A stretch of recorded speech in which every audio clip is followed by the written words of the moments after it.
You are listening to the 90 Days Later podcast with Anna Charles, episode 87. Welcome to the 90 Days Later podcast, where I show you how to stop over drinking in 90 days without missing out on life. If you're not an alcoholic, but fed up with saying yes to a drink when you mean to say no, you're in the right place. Hello everybody and welcome back to the podcast. Right, before I get into the topic of today's episode, I have some exciting news. I now have a free drink plan tracker app that's available. Right, so this is an app you can get on the Apple Store or the Google Play Store that provides you with a simple, structured approach to create a drink plan and then to record your actual consumption. Why is this important? Because you can use the app to track your progress and identify what you have learned. Right? Use the app to start to get out of habit mode and start to become consciously intentional about your drinking. This is not so much about just the number of drinks, but about you having a plan and seeing how you stick to it. Now, the app is called 90 Days Later. Go figure, right? 90 Days Later. As I say, it's in the Apple App Store and the Google Play Store. Now, if you're searching for it, I believe you need to put the 90 Days Later inside of speech marks, right? Double quotation marks. I'm also going to link to the app, to the two places in the show notes for this podcast episode. So you can find it there. Or if you really can't find it, you can always email me, anna@90dayslater.co, and I will send you a direct link. All right, so exciting. Go ahead and download it. Tell your friends. Tell people who you think would benefit from this. It's out there. You can start becoming intentional about your drinking. Okay, time to move on. Let's get on with the topic for today, which has the title Together versus Alone. Now, many people tell me that when they first start really taking action or wanting to take action to change their relationship with alcohol, that they feel very alone. I totally get this. The prevalent societal view is that if you have any kind of problem with alcohol, right, any kind, you need to sign up with AA immediately. You need to go to meetings. You need to go into recovery and never, ever, ever drink anything ever again, not even if it's in a dessert, right? Sobriety is your only option. It's one thing we're often told. Or, on the other end of the scale, you may be greeted by people you know with disbelief, right? These people will ask things like, what do you mean you want to drink less? Stop making a fuss. You drink less than me. So if you have a problem, then that means I do too. And I know I'm just fine. Come on. What are you having? Right? But there are thousands and thousands and thousands of people who sit between these two ends of the spectrum. People who want to change their drinking but don't know how. People who feel full of shame and disappointment in themselves, but who worry about officially putting up their hand for help in case they're pigeonholed towards sobriety or labelled as having an alcohol problem. Postscript, with good reason, right? I have spoken with those of you who've gone to the doctor to raise your concerns about your alcohol consumption, even if you think you're just drinking a little bit too much, right? We're a long way from any kind of real physical addiction. But you're only met as a response by getting actually zero help and a note in your health file about being a problem drinker. So no wonder so many people keep stum, right, and stay stuck, simultaneously trying to change their drinking without success, and in the depths of the night when they can't sleep, Googling things like, am I an alcoholic? And then panicking as all the associated fear washes over them. I know this because I used to do the same thing. And it was all quite confusing, right? I had a very good life. Alcohol wasn't impacting my ability to go about my life at all. I just thought I drank a bit too much. And I didn't like the person I became when I had been drinking. But finding information on how to solve this was hard to come by. Certainly that was my experience. And what I've found is that there are thousands and thousands and thousands of people in the same place as I was, as you likely are now if you're listening to this podcast. So what I want to start with is this.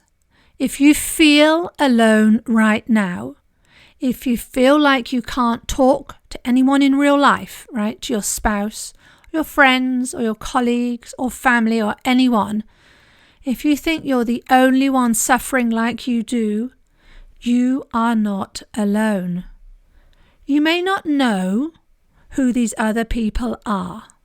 You may not know where they live or anything about them, but believe you me, they are out there. Likely in your town, maybe even in your street, in the company where you work, in the department store where you shop, in the local authorities, in the banks, in the schools, everywhere. So you aren't alone.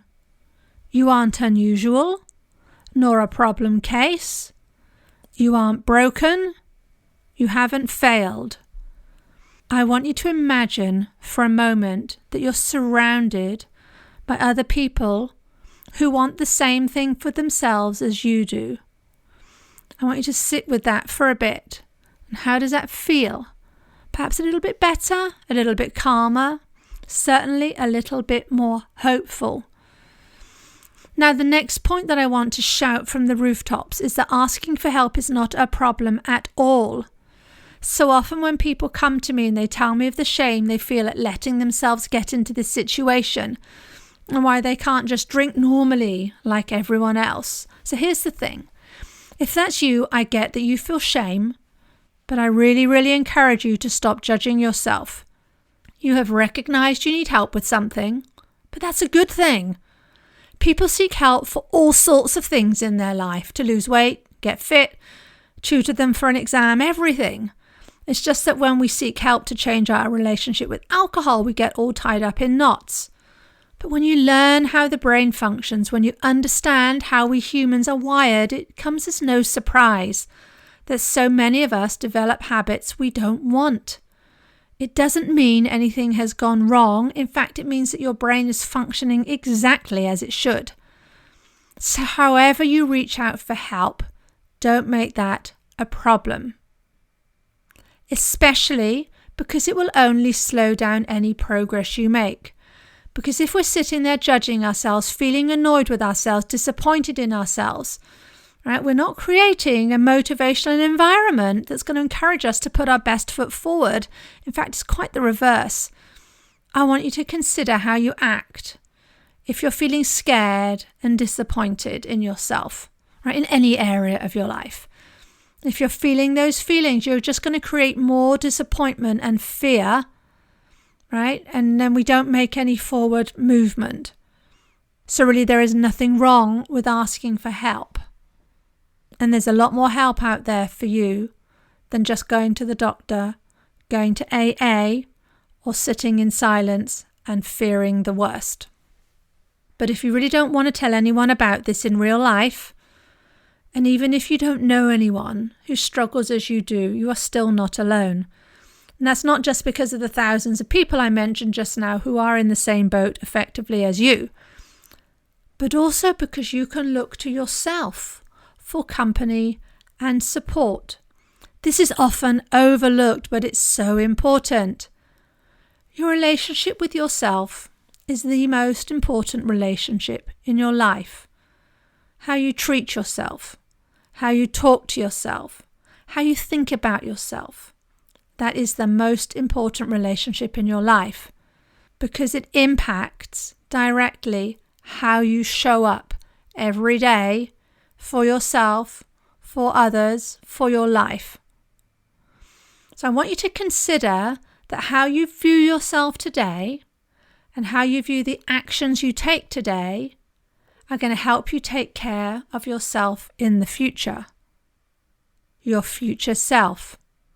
Now, my experience of this is this means a lot of fairly boring stuff, right? The stuff I do now that I will reap the benefits from in the future. The getting up a bit earlier every other day to go for a run. It's going to make me fitter in the future. The being willing to spend some time planning out my week, then adhering to that plan even if I feel a bit tired or bored. Right? It's going to help me become the person who does what she says she will.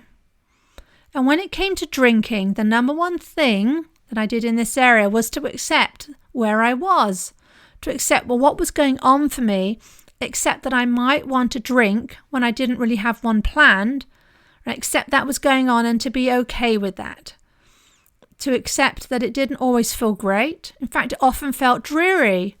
But I told me that's okay. Right? I looked ahead to when I would be reaping the rewards of those choices. So that's what you're giving your future self. The version of you who you are becoming. The version of you who has this sorted. The version of you who has already got the relationship with alcohol that you want.